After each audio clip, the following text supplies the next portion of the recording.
Dua, tiga.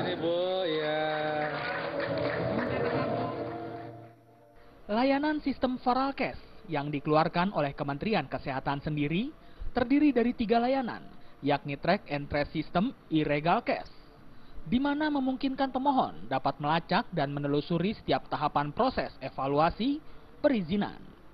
Kemudian ada layanan e-payment, di mana dengan sistem ini, para stakeholder dapat melakukan pembayaran penerimaan pajak bukan negara pada bank yang telah bekerja sama dengan Kementerian Kesehatan melalui ATM dan Internet Banking.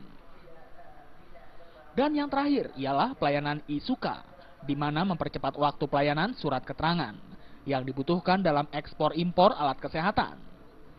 Menteri Kesehatan Nila Muluk mengatakan, di tengah keterbukaan informasi publik dan kemajuan teknologi, masyarakat berhak mendapatkan akses kesehatan seluas-luasnya. Dengan adanya layanan Faralkes ini, Menkes berharap pengelolaan perizinan alat kesehatan dapat mempercepat pelayanan kepada masyarakat. Dalam hal ini, jadi minta maaf saya barangkali dulu banyak sekali kita kalau dengan pembelian dan sebagainya, kalau dulu kan langsung tender ya. Sekarang dengan cara elektronik ini ya sudah terbuka, tadi yang dikatakan ini sangat transparan. Saya kira ini baik sekali, dan dengan dunia IT sekarang kita bisa berubah dalam hal ini. Jadi mendapatkan aksesnya, kemudian mereka akan sendiri melihat dan sebagainya.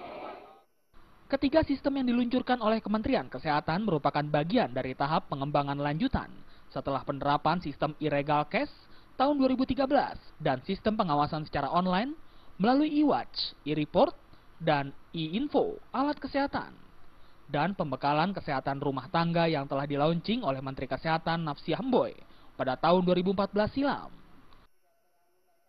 Dari Jakarta, Muhammad Ibrahim dan Ketut Sumadiase melaporkan.